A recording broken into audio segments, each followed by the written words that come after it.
오늘 설교는요, 잘 들으시기 바랍니다. 좀 어려운 이야기도 나오고 또 우리가 꼭 들어야 될 중요한 이야기들이 나오니까요. 오늘 설교는 주의해서 잘 들어주시면 좋겠습니다. 요 몇 년 사이요, 제 일상을 매우 불편하게 만든 어떤 게 있습니다. 근래 들어 부쩍 심해져서 제가 아주 고민이 많습니다. 뭐냐? 바로 노안입니다. 이 노안. 노안을 막을 수는 없어요. 나이를 먹으면 자연스럽게 생기죠. 그나마 저는요, 아직 먼 건 잘 보이는 편입니다. 그런데 어떤 분들은 원래 눈이 나쁜데 그냥 거기에 노안까지 생겨서 가까운 것도 또 먼 것도 둘 다 잘 안 보이는 분들이 있습니다. 그래서 어떤 안경을 쓰죠? 다초점 렌즈 안경을 쓰기도 합니다. 자, 다초점 렌즈 안경은요, 가까운 것과 먼 것을 동시에 보여주는 안경입니다. 근데 요즘은 기술이 좋아져서요, 프로그레시브 렌즈라고 이제 가까운 곳, 먼 곳만 잘 보여주는 게 아니라 그 중간 거리까지도 잘 보여주는 그런 안경이 나왔습니다. 자, 그런데 여러분, 이렇게 가까운 곳과 먼 곳을 동시에 보여주는 건요, 비단 안경뿐이 아닙니다. 자, 성경에 나오는 예언들도 그런 게 많습니다. 그래서 어떤 예언은 그것이 선포된 시점으로부터 가까운 미래에 일어날 일들뿐 아니라 먼 미래에 일어날 일들까지 동시에 알려주는 예언이 있습니다. 자, 신학에서는요, 이런 걸 다중적 관점의 예언이다라고 말을 합니다.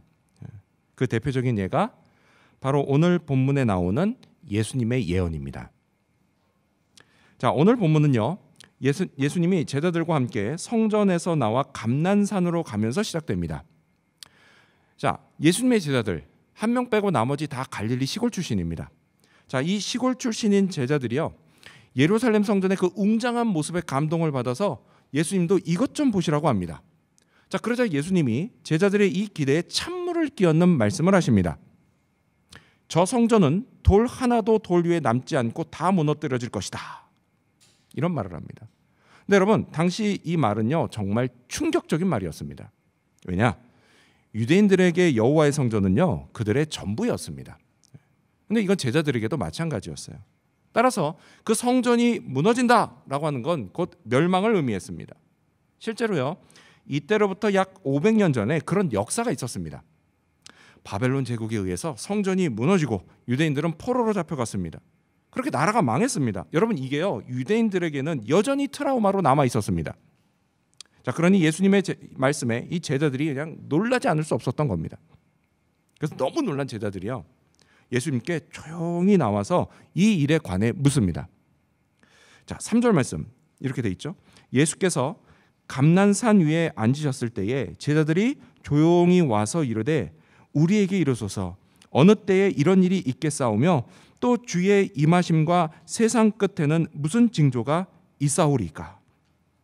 자, 이 질문에 답하신 예수님의 예언, 그 예언은요, 가까운 미래인 약 40년 후 AD 70년에 벌어질 예루살렘과 그리고 예루살렘 성전의 멸망에 관한 예언뿐 아니라 이와 함께 먼 훗날 세상 끝에 벌어질 일에 관한 예언도 함께 담고 있습니다. 즉, 예수님의 예언은 다중적 관점의 예언이었다라는 겁니다. 그래서 오늘 21세기 이 종말의 시대를 살아가는 저와 여러분에게도 하시는 예언의 말씀입니다. 시간이라고 하는 건요, 출발점으로부터 시작해서 끝점까지 직선으로 올라갑니다. 그래서 그 출발점이 어디냐? 이 출발점은 태초에 하나님이 세상을 창조하신 때입니다. 자, 그리고 끝점은 뭐냐? 예수님이 재림하시는 때예요. 그 끝을 흔히 종말이라고 합니다. 종말. 하지만요, 여러분, 사실 종말은 예수님이 이 땅에 처음 오신 2000년 전에 이미 시작됐습니다. 자, 하지만 예수님이 재림하실 때까지는 아직 끝난 건 아닙니다. 자, 그래서 이걸 영어로 뭐라고 하죠? Already not yet이라고 합니다. 자, 여러분, 이렇게 오늘 우리는요, 이미와 그리고 아직 사이를 살아가고 있는데요, 이 시기를 뭐라고 하냐? 종말의 시대라고 합니다. 자, 그렇다면 이 종말의 시대를 살아가는 오늘 우리에게 예수님이 하시는 말씀은 과연 무엇일까요? 우리는 이 시대를 어떻게 살아야 할까요? 주님의 예언을 통해서 우리가 알아야 할 사실과 그리고 교훈들을 함께 살펴보고자 합니다. 먼저 첫 번째로 예수님은 미혹을 받지 않도록 주의하라고 하십니다. 먼저 첫 번째로 예수님은 미혹을 받지 않도록 주의하라고 하십니다. 자, 여러분 가져오신 성경을 함께 읽겠습니다. 4절부터 5절까지입니다. 시작. 예수께서 대답하여 이르시되 너희가 사람의 미혹을 받지 않도록 주의하라. 많은 사람이 내 이름으로 와서 이르되 나는 그리스도라 하여 많은 사람을 미혹하리라. 아멘. 주님이 뭐라고 하시죠? 무엇보다 먼저 미혹을 받지 않도록 주의하라고 말씀하십니다. 미혹. 여러분 미혹이 뭐죠? 이건요, 누군가를 잘못된 길로 인도해서 그 사람의 몸과 영혼을 완전히 망가뜨리는 겁니다. 그게 미혹이에요. 누가 이런 짓을 할까요? 누가 우리 성도들과 또 우리 주변 사람들을 미혹할까요? 바로 이단입니다. 이단이에요. 이단. 자, 지금 이 주님의 말씀에서요, 이단의 특징을 알 수가 있습니다. 그건 뭐냐? 이단 교주가 자기를 그리스도라고 또는 메시아라고 주장한다라는 사실이에요. 근데 실제로요, 예수님 시대에 이런 가짜 그리스도들이 있었습니다. 그래서 역사의 기록을 보면 도시데우스라고 하는 한 사마리아인이 그랬다라는 기록이 있습니다. 그리고 또 성경에도 나와요. 성경 사도행전을 보면요, 드다라는 사람도 그랬다라는 것을 알 수가 있습니다. 자, 그리고 지난 2000년 동안 이런 가짜들이 계속해서 등장했습니다. 지금 한국도 마찬가지예요. 몇 년 전에요, 통일교회 문선명이 죽어서 한 명 줄긴 했지만요, 한국에는 여전히 50명이 넘는 메시아가 있습니다. 자, 그 중에는 누가 있죠? JMS의 정명석도 있고요, 신천지의 이만희도 있습니다. 근데 여러분, 이들이 죽으면 끝날까요? 아니에요. 그렇지 않습니다. 이들이 죽으면 또 다른 메시아가 등장할 겁니다. 자기가 재림 예수라고 주장하는 사람이요, 계속해서 나올 겁니다. 예수님은요, 이런 사람들의 출몰을 예언하셨습니다. 그러니 여러분, 우리는요, 이런 가짜 그리스도들에게 속지 말아야 합니다. 아멘. 진짜 그리스도 누구시죠? 오직 한 분, 바로 2000년 전에 십자가에서 죽으시고 부활하신, 그리고 하늘로 올라가신 우리 구주 예수님뿐입니다. 장차 재림하실 분도 그분입니다. 다른 존재는 없습니다. 오직 예수님뿐입니다. 이 사실을 꼭 기억하시기 바랍니다. 많은 이단 교주들이요, 자기를 재림 예수라고 주장합니다. 그래서 야, 그게 말이 되냐? 이렇게 말하면요, 그 이단 교주들은 이건 사람들이 나를 못 믿는 건 내가 재림하는 걸 사람들이 못 봤기 때문이야, 이렇게 말을 합니다. 몰라서 그런 거라 그래요, 사람들이. 하지만 여러분, 이건 역시도 꼭 기억하십시오. 예수님이요, 2000년 전에 이 땅에 처음 갓난아기로 오실 때는 사람들이 모르게 오셨습니다. 그렇죠? 모르게 오셨지만 다시 오실 때는 반대로 세상 모든 사람들이 다 알 수 있게 오십니다. 예수님이요, 미래에 있을 당신의 재림에 관해서 이렇게 말씀하셨습니다. 우리 스크린 보시면서 같이 읽어볼까요? 마태복음 24장 30절입니다. 시작. 그때 인자의 징조가 하늘에서 보이겠고 그때에 땅의 모든 족속들이 통곡하며 그들이 인자가 구름을 타고 능력과 큰 영광으로 오는 것을 보리라. 아멘.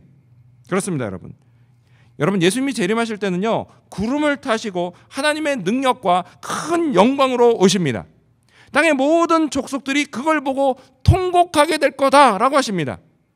이때까지도요, 예수님을 구주로 믿지 않아서 구원받지 못한 사람들, 그 사람들은 곧 받게 될 최후의 심판이 두려워서 벌벌 떨며 통곡하게 될 것입니다. 그리고 이들 중엔 누가 있느냐? 그 가짜 그리스도들, 이단 교주들도 다 포함되어 있습니다.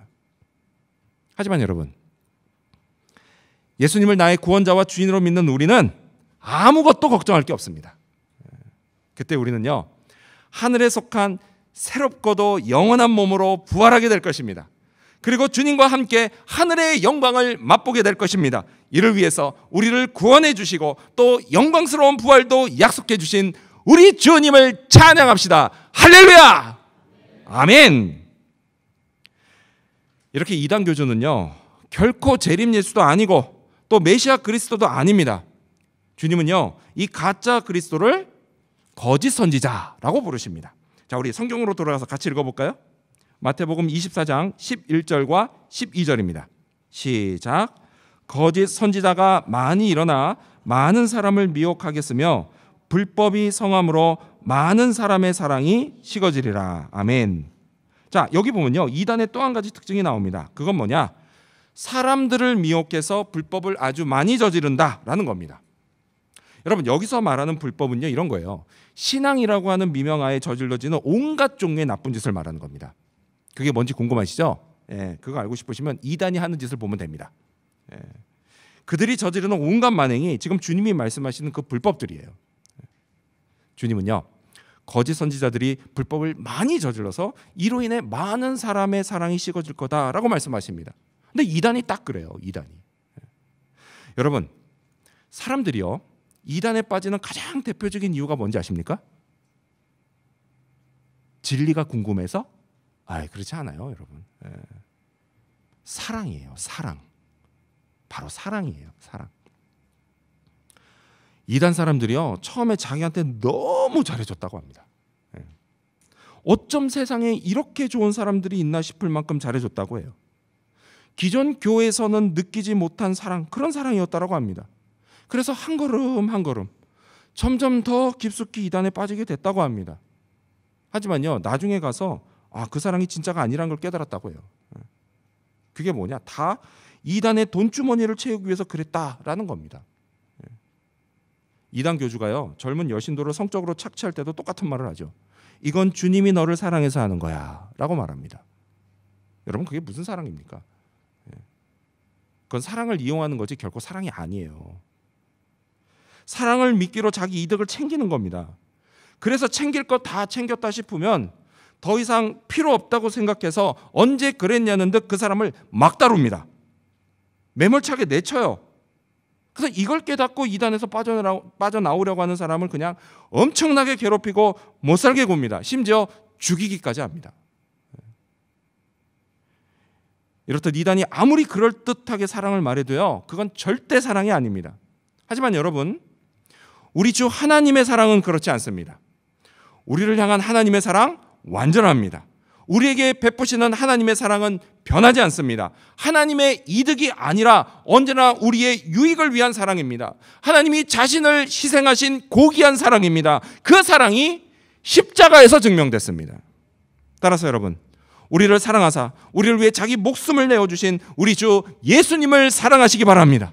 우리의 유일한 그리스도, 오직 예수님만 믿고 따르시기를 바랍니다. 구원을 위해 다른 길은 없습니다. 오직 예수님만 길이십니다. 이 사실을 확실히 믿으시기 바랍니다. 이러한 확신으로 종말의 시대에 흔들림 없이 살아가는 저와 여러분이 되시기를 축원합니다. 예수님, 우리에게 무슨 말씀하셨을까요? 두 번째로 예수님은 삼가 두려워하지 말라고 하십니다. 두 번째로 예수님은 삼가 두려워하지 말라고 하십니다. 자, 우리 6절부터 8절까지 여러분 성경 보시면서 읽겠습니다. 네, 시작. 난리와 난리 소문을 듣겠으나 너희는 삼가 두려워하지 말라. 이런 일이 있어야 하되 아직 끝은 아니니라. 민족이 민족을, 나라가 나라를 대적하여 일어나겠고 곳곳에 기근과 지진이 있으리니 이 모든 것은 재난의 시작이니라. 아멘. 예수님은요, 이 종말의 시대에 우리가 난리와 난리 소문을 듣게 될 거다라고 말씀하십니다. 여러분이 난리는요, 원어적으로 전쟁을 의미합니다. 전쟁. 그래서 예수님이 말씀하신 대로요, 민족이 민족을, 또 나라가 나라를 대적해서 지난 2000년 동안 끊임없이 전쟁이 일어났습니다. 지금 이 순간에도 전쟁이 벌어지고 있죠. 어디요? 우크라이나와 러시아가 전쟁을 치르고 있습니다. 예. 그리고 그 소문이 어디까지 들려요? 우리 귀에까지 들립니다. 예. 또요, 여러분, 지구촌 곳곳에서 기근과 지진도 발생합니다. 예. 이 모든 게 다 뭐냐? 주님이 예언하신 대로 되고 있다라는 것입니다. 자, 이런 시대를 살아가는 우리에게 주님이 뭐라고 하시죠? 너희는 삼가 두려워 말라고 하십니다. 삼가 두려워 말라. 이게 무슨 뜻이냐면 당황하지 말아라, 이런 뜻입니다. 당황하지 말아라. 그리고 그 이유에 대해서 주님은 아직 끝이 아니기 때문이다 라고 말씀하십니다. 이 모든 것이 재난의 시작이다 라고 말씀을 하십니다. 그렇죠? 여러분, 오늘 우리는요, 재난 속을 살아가고 있습니다. 자, 또 재난이라고 하면요, 우리 인생살이도 마찬가지입니다. 날이 갈수록 사람들이요, 사는 게 점점 더 힘들어진다고 말합니다. 인생 사는 게 마치 전쟁과도 같습니다. 살면서 온갖 힘들고 어려운 일들을 겪습니다. 그럴 때마다요, 참 난리도 아니다, 뭐 이런 생각이 듭니다. 여러분, 옛날 사람들은요, 기근과 지진이 벌어지면 이걸 하나님의 심판이라고 인식했습니다. 근데 오늘 이 시대에도요, 하나님의 심판으로 인식되는 재난들이 끊임없이 벌어지고 있습니다. 자, 이렇게 세상 사람들의 삶과 또 오늘 우리의 삶이 점점 더 고통스러워져 가고 있습니다. 자, 그런데 여기서 흥미로운 건요, 이 8절에 기록된 재난이라고 하는 단어입니다. 여러분, 이 재난이라는 단어가 헬라어로는 오디논인데요, 이건 어떤 뜻이냐면, 원래 아이를 임신한 산모가 아이를 낳을 때 겪는 진통, 이걸 뜻하는 단어입니다. 오디논. 여기 아기를 낳으신 분들은 다 아실 거예요. 출산할 때 엄청난 고통이 따릅니다. 우리 남편들은 옆에서만 봐도 막 사시나무 떨리잖아요. 엄청난 고통이 따라요. 하지만 여러분, 그 고통은 분명 가치가 있습니다. 왜요? 고통이 끝나면 새로운 생명이 태어나기 때문이에요. 그래서 가치가 있어요. 자, 근데 지금 이 종말의 시대에 우리가 겪고 있는 고통도 마찬가지라는 겁니다. 여러분, 재난은요, 분명 고통스럽습니다. 하지만 이 고통이 끝나면 새로운 세상이 열립니다. 예수님이 재림하시면 새로운 세상이 시작됩니다. 따라서요, 이 시대의 고통 역시 분명 감당할 가치가 있는 고통입니다.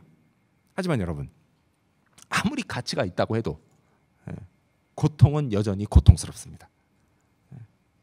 더욱이요, 끝을 알 수 없기 때문에 더더욱 고통스러워요. 주님이 오시면 다 끝난다 라고 말을 하긴 하는데, 그 끝날을 알 수가 없으니 그냥 많은 사람들이 답답함을 느낍니다. 그러다가요, 자기가 감당할 수 없는 어떤 크고 힘든 어려운 일 막 닥치죠. 그러면 사는 걸 힘들어하고 미래를 불안해하기 시작합니다. 이런 사람들을 이단이 딱 낚아챕니다. 어떻게 해요? 그 끝이 언제인지 안다고 하면서 낚아채요.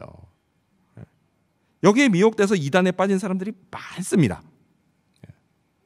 자, 한편요, 끝이 언제인지 궁금했던 건 그 사람들뿐만이 아니라 예수님의 제자들도 마찬가지였습니다. 3절을 보면요, 제자들이 예수님께 이렇게 묻죠. 우리에게 이르소서 어느 때에 이런 일이 있겠습니까? 라고 묻습니다. 어느 때에 이런 일이 있겠습니까? 그 때를 물어봐요. 마지막 끝을. 그렇죠? 근데 여러분, 그 끝이 궁금한 건요, 사실 우리도 마찬가지예요. 여러분, 한국에서요, 이 끝날을 안다고 했던 유명한 이단이 있었는데요, 바로 다미선교회입니다. 전 지금도 기억나요. 1992년 10월 28일, 저 피켓 들고 있는 사람 지하철역에 많았습니다. 그때 저는 고등학생이었는데요, 우리 동네에도 다미선교회 지부가 있었습니다. 그날 밤 12시 휴거. 우리 학생들 휴거가 뭔지 알아요? 휴거? 휴지가 아니에요. 휴거. 휴거가 뭐냐면 공중에 떠서 하늘로 올라가는 게 휴거입니다. 그날 밤 12시에 휴거가 된다고요? 진짜 난리도 아니었습니다. 난리도 아니었어요. 심지어 TV 뉴스에서 나와서 현장을 생중계하기도 했습니다. 아직도 기억나는 게, 그 기자가 이렇게 중계하다가 이게 마이크가 다시 방송국에 있는 앵커로 넘어가야 되잖아요. 그럼 끝에 뭐라고 말했냐면, 지금까지 휴거 현장에서 MBC 뉴스 누구였습니다, 이렇게 얘기를 했어요. 휴거 현장에서. 난리도 아니었어요, 전국에. 하지만 어떻게 됐어요? 아무 일도 일어나지 않았습니다. 그래서 그때 뉴스 기자가 했던 유명한 멘트가 있어요. 이들은 하늘나라가 아닌 집으로 돌아갔습니다. 여러분, 사람이요, 자기가 종말의 때를 정확히 안다고 생각하면 어떻게 되는지 아십니까? 그래, 그때 끝에 딱 내가 그날 주님 만나니까 지금 열심히 살아야지, 이럴 것 같죠? 아니에요. 그렇지 않습니다. 실제로는 그 반대예요. 일상을 포기해버립니다. 근데 우리도 이와 비슷한 체험을 합니다. 언제나 내가 예를 들어 4시에 약속이 있으면요, 한 3시 반쯤 되면 그때부터 아무것도 못합니다. 뭘 하기도 애매하고 안 하기도 애매하고, 그렇게 해서 막 유튜브나 보다가 그러다 갑니다. 그렇죠? 다 그러잖아요. 그러잖아요. 딱 정확히 그때를 알면 오히려 반대로 열심히 살질 않아요. 어차피 몇 달 후면 또는 몇 주 후면 휴가 될 텐데 뭐 굳이 열심히 일하고 학교를 다닐 필요가 없다라고 생각을 합니다. 심지어요, 결혼도 안 하고 가족도 팽개치고 가정을 돌보지 않습니다. 실제로요, 이 당시 다미 선교 사건 때 이 추종자들 중에 무려 2만 명이 직장과 학교를 그만뒀었습니다. 이게 신문 기사에 나와 있어요. 자, 그리고 또 이단에 빠지면 부모나 자식이 그렇게 말려도 그냥 있는 재산 없는 재산 끌어 모아서 자기를 휴거시켜 주겠다, 자기를 구원받게 해주겠다라고 하는 이단에 그냥 다 갖다 바칩니다. 그리고 이단이요, 신도들은 가족도 못 만나게 합니다. 부모와 형제 자매들이 하는 말을 절대 못 믿게 합니다. 이런 식으로 이단이 가정을 무너뜨려요. 그래서 이것 때문에 고통받는 가정이 얼마나 많은지 모릅니다. 그래서 이 문제를 성경이 아주 정확히 지적합니다. 우리 스크린 보시면서 같이 읽어볼까요? 디도서 1장 11절입니다. 시작. 그들의 입을 막을 것이라. 이런 자들이 더러운 이득을 취하려고 마땅하지 아니한 것을 가르쳐 가정들을 온통 무너뜨리는도다. 성경이 경고하고 있습니다. 예수님은요, 그때가 언제입니까? 라고 묻는 제자들의 질문에 답하지 않으십니다. 제자들이 얼마나 궁금했을까요? 그래서 한 제자가 예수님이 부활하시고 그리고 하늘로 올라가시기 직전 이걸 또다시 물어봅니다. 자, 그때 예수님이 이렇게 답하십니다. 우리 스크린 보시면서 한 번 더 읽어볼까요? 사도행전 1장 7절입니다. 시작. 이르시되 때와 시기는 아버지께서 자기의 권한에 두셨으니 너희가 알 바 아니요. 아멘. 너희가 알 바 아니다 라고 답하십니다. 여러분, 그래도 좀 알려주지. 예수님 좀 야속합니다. 하지만 여러분, 예수님이요, 우리에게 그건 너희가 알 바 아니다 라고 하시면요, 그게 다 사실은 우리를 위한 겁니다.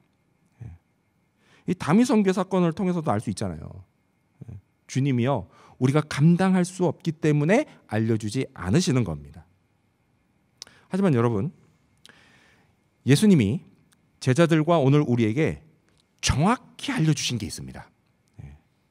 그건요, 그날이 점점 더 가까워지는 오늘 이 종말의 시대에 우리가 무슨 일을 당하고 또 우리가 어떤 자세로 살아야 하는지 그걸 알려주셨습니다.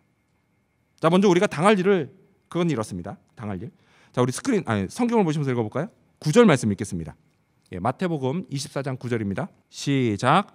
그때에 사람들이 너희를 환난에 넘겨주겠으며 너희를 죽이리니 너희가 내 이름 때문에 모든 민족에게 미움을 받으리라. 아멘. 여러분, 우리는요, 이 말씀처럼 예수님을 믿는다는 이유로 환난을 당합니다. 그 예수님의 제자들은 죽임을 당하기도 했어요. 근데 여러분, 환난이라고 해서요, 꼭 누가 나를 때리는 거, 이런 것만 환난이 아닙니다. 내가 예수님을 믿기 때문에 모든 민족, 즉 세상 사람들에게 미움을 받는 것, 그것 역시도 환난이에요. 환난. 여러분, 예수님 한번 잘 믿어보십시오. 그러면 그걸 칭찬하는 사람도 있겠지만요, 그걸 싫어해서 여러분을 미워하는 사람도 반드시 있습니다. 그래서요, 아주 교묘한 방법으로 여러분 괴롭힐 겁니다. 신앙생활하기 힘들게 만들 겁니다. 그래서 그런 일 당할 때마다 드는 생각이 있어요. 뭐냐? 하나님이 나한테 환난을 왜 허락하실까? 이겁니다. 왜 나에게 이렇게 환난을 허락하실까? 이거예요. 여러분, 하나님이 환난을 허락하신 이유는요, 이 환난과 어려움 그리고 고난을 통해서 우리 믿음을 성장시키시기 위해서입니다. 오늘 우리가 사는 이 종말의 시대는요, 세상이 죄로 너무 타락했습니다. 너무 타락했어요. 요즘은 솔직히 TV 광고, 유튜브에서 나오는 호주 광고도 보는 게 무섭습니다. 말도 안 되는 장면들이 갑자기 튀어나와가지고. 여러분, 이렇게 죄로 타락한 세상에 우리 살아야 되잖아요. 그렇죠? 근데 이런 세상에 살면서 덩달아서 타락하지 않고 구원받은 하나님의 백성의 그 축복된 삶을 살기 위해서 여러분, 우리에게는요, 반드시 믿음이 필요합니다. 세상이 점점 더 타락해 갈수록 그만큼 더 큰 믿음이 필요합니다. 자, 그런데 이 믿음이 우리가 환난을 견디고 이겨낼 때 그때 생깁니다. 그때 커져요. 그래서 우리가 오늘 환난을 당하면서 하는 겁니다. 자, 따라서 우리 학생들은 학교에서, 그리고 또 청년과 장년들은 직장과 각자의 삶의 자리에서 크고 작은 어려움과 불편함이 있어도요, 그걸 감수하면서 신앙생활을 계속 힘써야 합니다. 예수님을 잘 믿어야 합니다. 예수님은 우리에게 환난만 말씀하신 게 아닙니다. 또한 그 환난 중에 결코 우리를 떠나시지 않겠다고, 또 늘 도와주시겠다고, 늘 힘이 되어주시겠다고도 말씀하셨습니다. 여러분, 이 사실을 믿으시기 바랍니다. 이 믿음으로 예수님의 도우시는 손길을 경험하기 바랍니다. 전능하신 힘을 체험하시기 바랍니다. 그리고 이를 통해서 종말의 시대, 환난과 고난 중에도 삼가 두려워하지 않는 저와 여러분이 되시기를 축원합니다. 예수님 어떤 말씀하셨을까요? 마지막 세 번째로 예수님은 끝까지 견디라고 하셨습니다. 마지막 세 번째로 예수님은 끝까지 견디라고 하셨습니다. 자, 우리 13절 말씀 여러분 성경 보시면서 읽겠습니다. 마태복음 24장 13절입니다. 시작. 그러나 끝까지 견디는 자는 구원을 얻으리라. 아멘. 자, 여기서요 견디는 이라고 돼 있죠. 이게 헬라어 원어로는 휘포메이나스인데요. 이 단어가 무엇 아래라는 뜻의 휘포, 그리고 계속 남아있다라는 뜻의 메노, 이 두 단어가 합쳐진 합성어입니다. 그래서 무슨 뜻이냐? 무엇 아래에 계속 남아있다, 이런 뜻이에요. 즉 주님의 보호 아래 믿음의 자리를 계속 지키는 겁니다. 그렇게 끝까지 지키는 사람은 구원을 얻습니다. 여러분, 예수님이 우리에게 기대하시는 게 바로 이거예요. 자, 앞서 말씀드린 것처럼요, 신앙생활을 제대로 하기 시작하면요 꼭 힘든 일이 생깁니다. 그래서 그 힘든 일의 종류가 되게 다양해요. 다양한데 그중에 딱 한 가지만 꼽자면 뭐냐? 바로 시간이 부족한 문제입니다. 여러분, 예수님을 믿든 안 믿든 사람은 누구나 다 하루 24시간이 똑같이 주어집니다. 뭐 크리스찬이라고 26시간 지어주고 이런 거 아니에요. 다 똑같이 주어져요. 24시간. 근데 그 시간을 쪼개서 예수님과 교제하고, 그래서 성경 읽고 말씀 묵상하고 기도하고, 그리고 주일에는 나와서 예배도 드리고 또 봉사도 하면 당연히 힘들 수밖에 없는 겁니다. 당연히 힘든 거예요.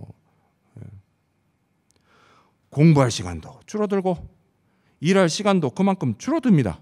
물론 놀러 갈 시간도 줄어들어요. 하지만 여러분, 이걸 뻔히 알면서도 우리가 신앙생활을 계속하는 이유가 뭔가요? 그만큼 하나님이 좋기 때문이에요. 예수님을 사랑하기 때문이에요. 성령의 도우심을 받으면서 사는 게 그냥 내 힘으로만 사는 것보다 훨씬 낫다는 걸 체험적으로 알기 때문이에요. 여러분, 신앙생활은요 세상살이로 힘든 내 어깨에 또 하나의 무거운 짐을 얻는 게 아닙니다. 여러분, 그건요 신앙생활이라고 하지 않고 종교생활이라고 하는 겁니다.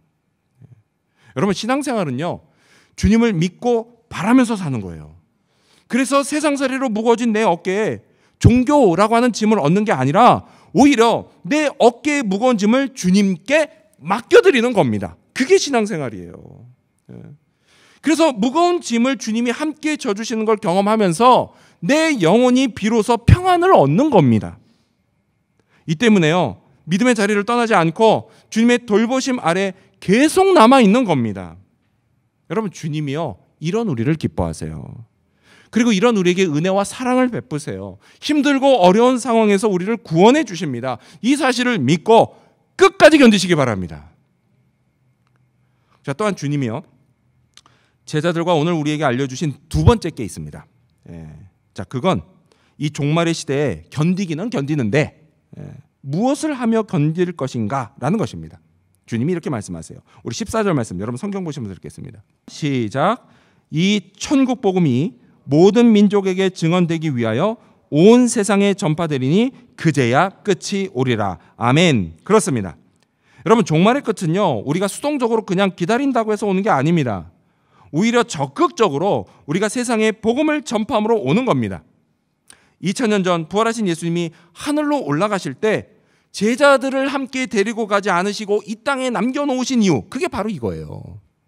복음을 온 세상에 전파라는 겁니다. 복음은요 복된 소식, 기쁜 소식이라는 뜻이에요. 영어로는 good news 또는 gospel이라고 합니다. 뭐죠?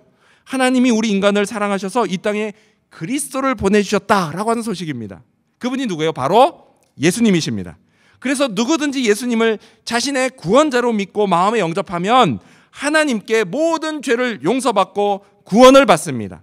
영원한 생명을 얻고 하나님의 자녀가 됩니다. 그래서 종말의 시대 많은 환난과 고난 중에도 하나님의 돌보심을 받습니다. 그리고 장차 이 땅의 수고를 다 마친 후에 천국에서 영원한 안식을 누립니다. 주님이요, 이 복음을 전파하라고 제자들에게 명령하셨습니다. 근데 그럼에도 불구하고 여전히 그날 그때가 언제인지 그것에만 관심을 가진 제자가 있었어요. 아쉽게도 이름이 안 나옵니다, 성경에. 근데 있었어요. 그래서 그 제자가 예수님이 하늘로 올라가시기 직전에도 그걸 물어봤습니다.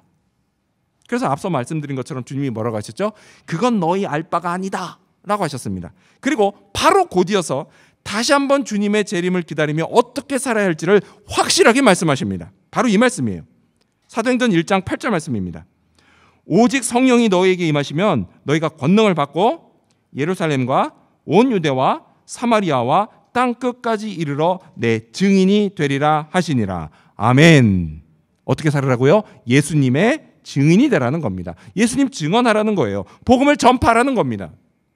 예루살렘과 온 유대와 사마리아와 땅 끝까지. 즉 이게 뭐예요? 내 가까운 주변은 물론이고 먼 곳까지도 동시다발적으로 복음을 전하고 예수님을 증언해야 합니다. 여러분, 이게요, 저와 여러분이 받은 사명입니다. 우리가 남들보다 먼저 구원받은 이유예요. 따라서 여러분, 주변에요, 아직 복음을 듣지 못하고 예수님을 모르고 있는 사람이 있다면 그 사람에게 복음을 전해야 합니다. 그 사람의 구원을 위해 기도해야 합니다. 그리고 이와 함께 우리에게 세계 선교의 문이 다시 열리게 해달라고 기도해야 합니다. 그래서 때가 되면요, 그 때가 되면 우리가 다시 선교지로 나가서 열방에 복음을 전하고 선교사님들과 그곳 교회들도 다시 도울 수 있게 되기를 바랍니다. 주님이요, 이 기도를 반드시 응답하십니다. 왜요? 이것이 주님이 종말의 시대 우리에게 맡기신 사명이기 때문입니다. 잊지 마십시오, 여러분. 언젠가 때가 되면 예수님이 다시 오십니다. 그때 우리는 큰 권능과 영광으로 하늘로부터 임하시는 예수님을 맞이할 것입니다. 예수님이요, 우리 한 사람 한 사람의 이름을 불러주실 겁니다. 그러면 그 순간 이 땅에서 사명을 다하기 위해서 수고하며 흘린 땀과 눈물, 그것은 하늘에 속한 존귀한 것으로 보상을 받습니다. 새 하늘과 새 땅이 우리에게 열립니다. 따라서 이 종말의 시대 우리가 겪는 환난과 고난은 충분히 받을 만한 가치가 있습니다. 이 사실을 굳게 믿고 끝까지 믿음의 자리를 지켜나가는 저와 여러분, 그리고 우리 지구촌교회 모든 성도님들이 되시기를 주님의 이름으로 축원합니다. 기도하겠습니다.